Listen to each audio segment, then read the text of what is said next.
Let me say a little bit about Dr. Jonathan Reyes. First of all, many of you know he's the executive director of the Department of Justice, Peace, and Human Development for the United States Conference of Catholic Bishops. Now that involves an awful lot of staff who are involved both in the level of domestic justice, what's happening on policies throughout these United States, but also international justice, in looking at our relationships with others. I was working this morning on 2 weeks that I'll be traveling along with Archbishop to Ukraine at the end of June, precisely to look at religious liberty, to look at justice, and of course a land that we hope will develop peace among its inhabitants. Jonathan was educated at the University of Michigan, where he studied European history as a Rackham's fellow. He earned a PhD in European history at the University of Notre Dame, writing his dissertation on the historical vision of Christopher Dawson. In 2009, he became the president and CEO of Catholic Charities in the Archdiocese of Denver. And in 2005, he actually helped found the Augustinian Institute of Denver, which is a graduate program devoted to Catholic theological studies and leadership training. He served as its first president.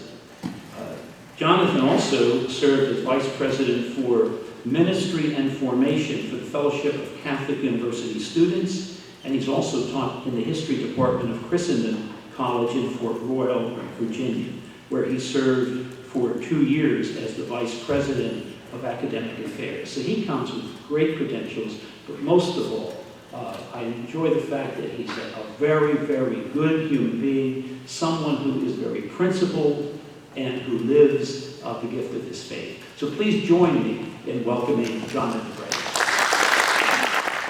So in front of you should have sort of the 3 moves of the first talk. But I want to do a little intro before that. I want to talk about Catholic social teaching in general, which should not be sort of carved out from the rest of Catholic thought and teaching. It's actually integrated with everything else. But Catholic social teaching is a term that gets thrown around a lot of concepts with it, big words, solidarity, subsidiarity, which most people we find out don't know what they mean. There was recently a study done at the Catholic University of America, a friend of mine, who's in a business school. He did a study where he comes from the marketing world, and they did a marketing test on key words of Catholic social teaching and what people thought they meant. Subsidiarity, solidarity, common good, preferential option for the poor, basic ideas. And what they found out, roughly, for key concepts, words the bishops use all the time. When I say to the bishops, you've got to think in different words because of what you're going to learn right now. Typically, Catholics, at something like 80% of Catholics, or 75 to 80% of Catholics, will say they know what a word like solidarity means, or common good. Only about 20% of them will actually be able to pick the definition out of the list of definitions. So what we're dealing with is people think they know what a word means, and they may have a definition in their head, but what the church means by that definition is not what they have in their head. So that's a real communication gap. So I want to go after Catholic social teaching, just lay out a few ground. To those of you who this is repetitive, forgive me, but to just let you know what I'm talking about. And then we'll jump into this notion of encounter. So Catholic social teaching, as most of you know, is not a set of policy positions. It's not a set of models for how to get the state and private enterprise to organize the economy. It's not a theory for managing assets. Catholic social teaching, so what is it? 3 things I want to say about it. I think we can anchor in this, we're on target. Number 1, Catholic social teaching starts with a certain understanding of what a human being is. The human person. What is the human being? If you don't get this right, none of Catholic social teaching doesn't hold together. And there's a couple things I want to say about what a human being is from the Catholic standpoint. Number 1, the Catholics, this is bad news to anybody. A human being has an inherent dignity given by God that does not come from the state, or from others. They have this dignity because they're made in the image of God. Great. I think that one we get. We hear that one enough. I think most Catholics can get that piece. God made us. He made each of us unique, special. We're each a creation of love, completely unique. That gives us an inherent dignity, which means there's certain things you cannot violate about a human being. Further, it imposes certain duties. There's certain things we as human beings need to do. It's part of who we are, our dignity made in God. Okay? Here's a second element that tends to get lost, that we don't tend to talk about, though. There's more to us than we simply are when we're made. There's also a destiny attached to us. We're also going somewhere. Just like a child, and I have, of my many children, I notice this and celebrate it, I love them. They have an inherent dignity from their birth, but they're not yet everything they're going to be. There's more to them. And I have a son, my first son, who's considering colleges, and I'm excited about him considering colleges and what he's thinking about career-wise. I'm also maddened by it because I think he's made 80 decisions that I would have made differently, but I can't make them for him, as my wife keeps reminding me. But the man he's going to be, there's more to him there. There's a lot that's in potential. This is true of us as human beings. Not only are we made with a dignity, but part of our dignity is attached to a destiny. Who we become. God envisions us becoming something. On the natural level, growing up, this is what we mean by human flourishing. We expect human beings to do well. We're excited about that. Also on a transcendent level, God has made each of us to become more and more like Him, such that some of the church fathers would say we've even been made for divinization, that we will share in God's very own life. Which is hard to imagine when you're holding that little babe. You're holding your little son or daughter and you're thinking, this is pretty amazing, but wow, not only are they made for a destiny here, but they're made for eternity with God. So part of our dignity is not just that we're made with dignity, but that we also have a destiny. So when Catholic social teaching talks about justice, what's owed to a human being, it's not just, I can't do some mean things to you. It's also, you are owed all the things you need to fulfill your destiny. Because your human dignity isn't everything it's going to be just yet. There's that which you have and that which you become. That's why Catholic social teaching cares about making sure people have food. It's not just because we're sad that people don't have food, we are, but it's actually owed them. It's part of their flourishing. It's why Catholics are so concerned about education and consider education a right, because it's part of human flourishing. It's also why we preach the gospel, in one sense, because your flourishing can't be fully fulfilled except in knowing Jesus Christ. That's actually part of the equation.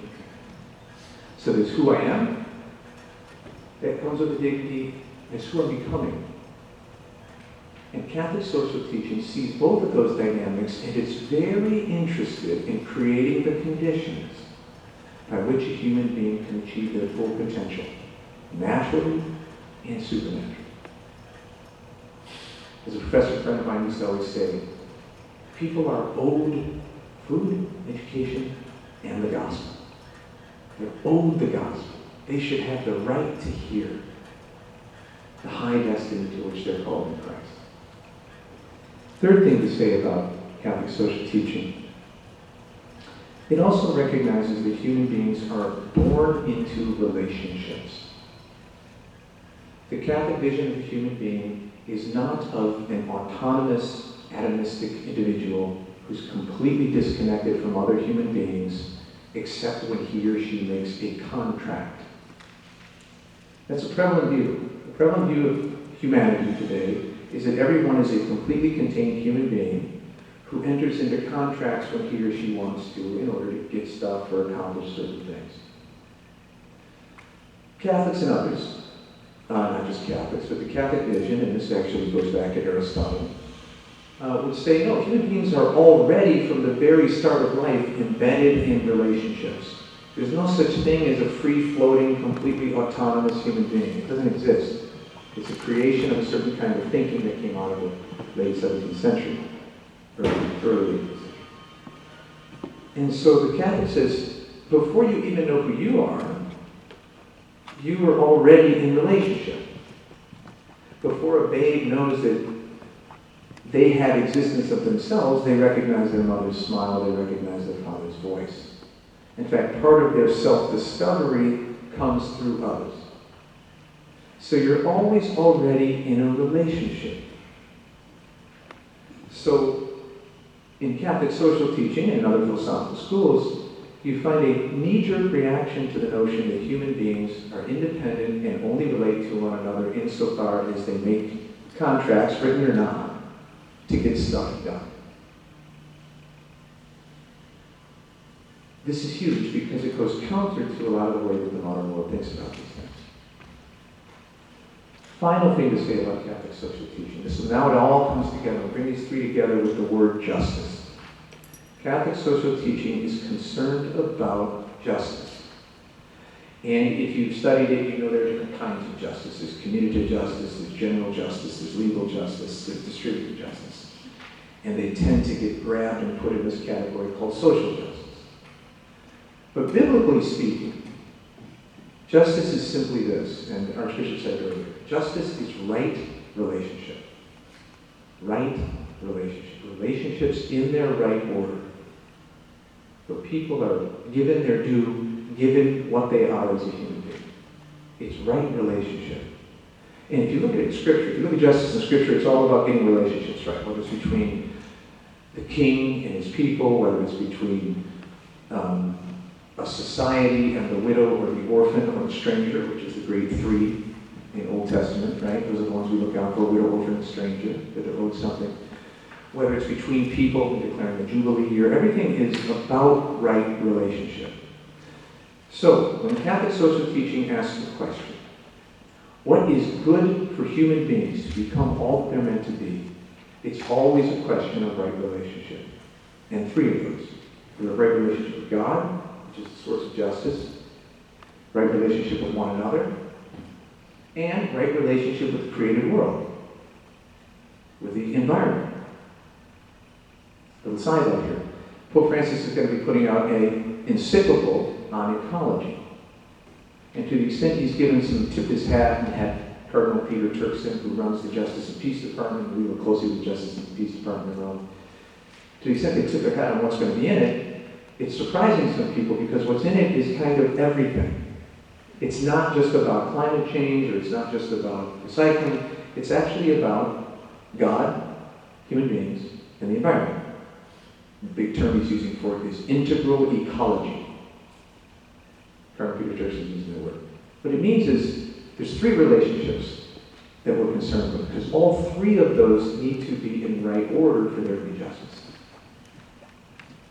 So, human beings made in the image of God with an inherent dignity that can't be violated. Human beings with a destiny that's part of their dignity that we have to allow for flourish. That includes both material care and spiritual. Human beings born into relationship. We're in relationship. And we got to get those relationships right. That is justice.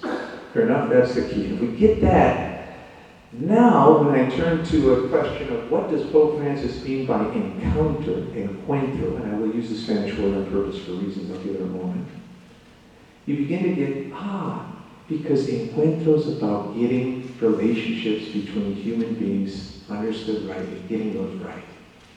Encuentro is the key. It's not just a way of going about things, it's actually a vision for how you go about it. And that's what I'm going to argue next. Let me make one example to sort of bring this to life before I move on to the part that now we can turn it on. I just came from Detroit. I grew up outside of Detroit. I grew up in South America as well, but I was born in Flint, Michigan, and grew up somewhere around Detroit, so I love Detroit. And there. Get back there. Detroit has many, many problems. And we're just meeting with civic leaders and church leaders trying to think, what can we do? And you name a challenge in the city of Detroit has it, okay? But here's one challenge. And here's how Catholic social teaching might look at it differently than, say, economists and others would simply look at it. One of the challenges in Detroit is depopulation. Detroit has lost it's shrunk amazingly. Detroit's a big city. It's about 144 square miles. It's huge. And it's lost something on the order of almost 1 million people over the last 25 years or something like that, maybe more like 600,000. In fact, one sociologist in Detroit, University of Detroit, just said the only other comparable rapid decline in population in any urban area, the last time we had this percentage of decline was the Black Plague. Depopulation creates tremendous challenges in cities. One of which it does in Detroit is you end up with all kinds of areas in Detroit where there just aren't enough human beings to support a neighborhood. And if you drive through the neighborhoods in Detroit, what you will see are houses that are empty, burnt out, every fifth one is lived in. And you just can't have a neighborhood, you can't have a community, you can't sustain a grocery store, you can't, if the grocery store wanted to be in the first place. You can barely sustain these storefront churches. Sometimes the churches are the last thing sitting there, whether Catholic or Pentecostal or whatever. And so you get this massive depopulation. So you can't put business there. There's no business in the world that wants to go into a depopulated area. It makes no economic sense. So a set of economists were looking at this question. And one of the things they proposed at one point, one of the arguments that was made was, you know what we need to do? To get Detroit back economically moving again, we need to get all the people who are sort of scattered living in the outskirts of the city, in the neighborhoods, and we need to move them into more population-dense areas, because then stores will want to be there, we'll be able to afford to keep the plumbing going, and to keep water, and we can fix the street lights, and we can run the buses there. And so we need to create population density. From an economic standpoint, this makes perfect sense, I guess. I'm not an economist, I know a number, that makes perfect sense. Without population density, you're not going to get business moving, you're not going to get jobs, how are you going to solve any of this? From a Catholic standpoint, though, there's other questions one wants to ask. And by the way, I don't have the answer, I'm just saying, but a Catholic is going to ask more questions than simply that. For example, they're going to say, yes, but you know, some of those people in those neighborhoods, actually, their families have been in those neighborhoods for the last about 80 years. They actually built the rundown church that still is functioning there. The few human beings they trust in the whole world still live near them, including some of their family members. Streets are named after people they've known. They knew where they were in '67 during the Detroit riots, and they knew what happened right in that neighborhood. And they have relationships. We can't simply blow off all their relationships, uproot them, and just put them somewhere else because it makes economic sense. Now, I'm not saying I know the answer. Again, it still may be the best thing to do it right now, I don't know. The point being, when you view the world through the lens of human beings with an inherent dignity already embedded in relationship and the need for right relationships, you're going to ask more questions than just an economist might ask or a sociologist might ask. It means we view things differently. Relationships matter. It's why we think the family is so significant, because the family is unlike anything else. My son did not sign a contract to be in my family. He thinks he did sometimes, right? And sometimes I wouldn't mind it. No, I'm kidding. But the point being, relationship matters. So we view the world differently. So whatever the right solutions are for Detroit, we're going to continue to ask the question, yes, but these people are part of the community. And yes, the community is in tatters and there's real challenges on it. But you know, that storefront church where they go, you don't just put that somewhere else, necessarily. So we ask more questions than that. This is why I believe John Paul II worried so much about the human person. Benedict worried so much about love. Love understood as human solidarity. And why Pope Francis has taken this word from Latin America, this idea from Latin America, encuentro, and made it universal. Because it's about right relationship. So, we're going to do three things now in the rest of this talk. And now we can look at what I handed you. Three moves in this talk. I'm going to start by talking about what Pope Francis calls a culture of exclusion. Second, a culture of encounter. And third, a response to this, which he calls missionary discipleship. A culture of exclusion. What's the problem today? What's going wrong? What's broken? What needs to be fixed? You have a long citation in front of you, and I want to read it with you. This again was from Pope Francis to the bishops of Brazil on the occasion of World Youth Day. And this is his sort of diagnosis. This is what he sees. Let's just read this together. I'll read it to you, follow along. A relentless process of globalization, an often uncontrolled process of urbanization, have promised great things.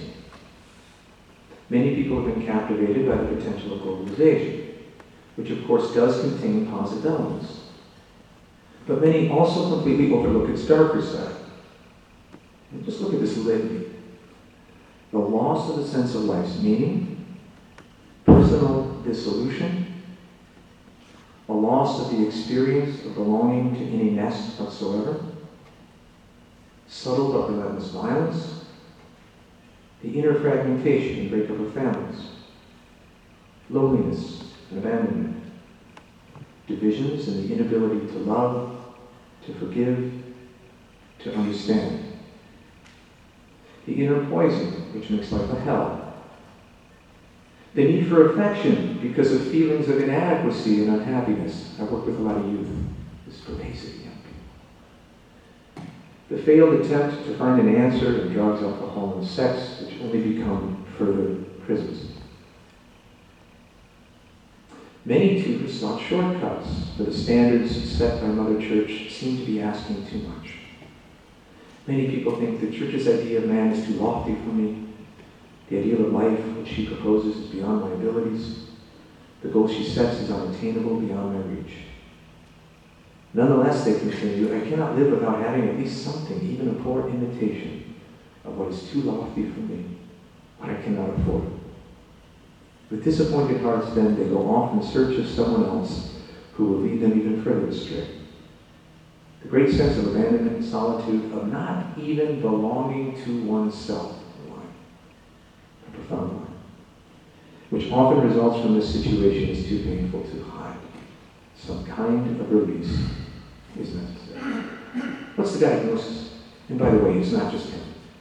The diagnosis is fundamentally the rupturing of human relationship.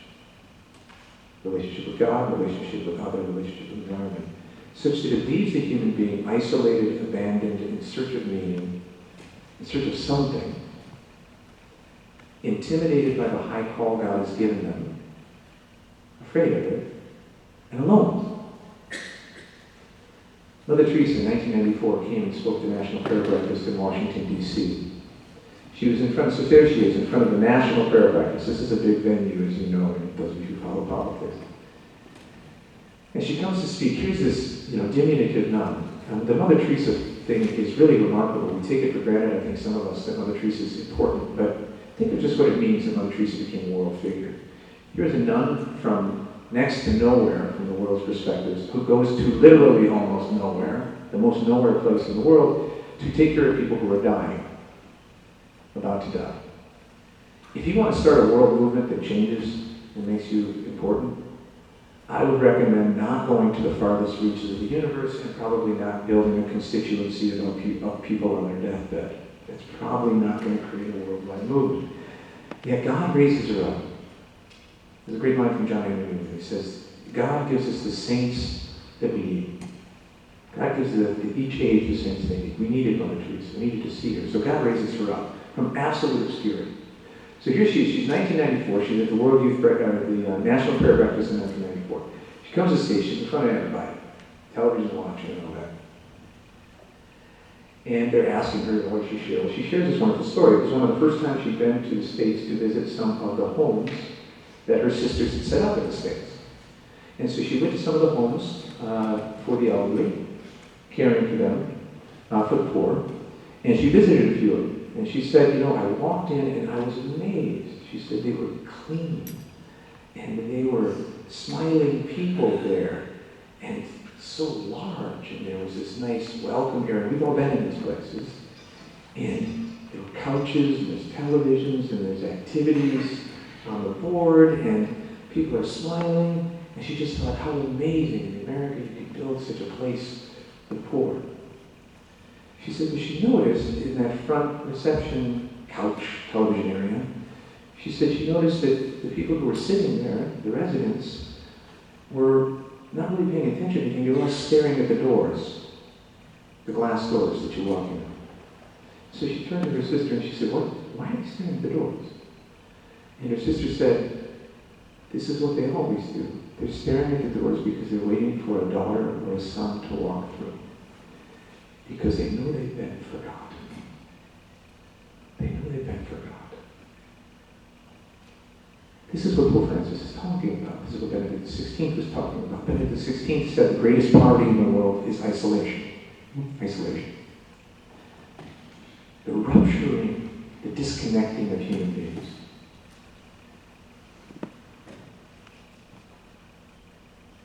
And this has social consequences. This isn't just personal loneliness.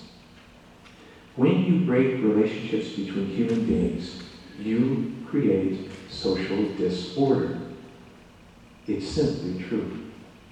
Again, I think of Detroit. Detroit, after the riots in 1967, became two cities. It became a them and us along racial lines. A lot of reasons for that, a lot of causes for that. Frankly, largely still undealt with. If you go to Detroit today and talk to people in Detroit, they still talk about 1967 and what it did to the city. You rupture relationships, you create other social disorders. The next quote on your line is from Benedict XVI. This is an interesting line. This is actually, Francis is quoting Benedict XVI here. Francis says, in his encyclical Caritas in Veritatem, our predecessor reminded the world how the lack of fraternity, relationship, between peoples, and men and women, is a significant cause of poverty. In many societies, we are experiencing a profound poverty of relationships as a result of the lack of solid family and community relationships. We are concerned by various types of hardship, marginalization, isolation, and various forms of pathological dependencies which we see increasing. This kind of poverty can be overcome only through the rediscovering and valuing of fraternal relationships in the heart of families and communities, through the sharing of joys and sorrows, of the hardships and triumphs that are part of human life. This is the problem. This is a culture of exclusion. It's not just an economic question. In the States, we like to turn everything into economic questions because it falls along our blue and red party lines. But when Pope Francis is talking about a culture of exclusion, he's talking about something much broader than that. So this is the diagnosis. The diagnosis is too many people are staring at the doors waiting for a son or daughter to walk through because they know they've been forgotten. By the way, it's pervasive in youth. I work with college students most of my life. I still speak at a lot of colleges. I go around the country to do this. Just spoke to 5,000 college men at the Focus National Gathering. They're disconnected. They're isolated.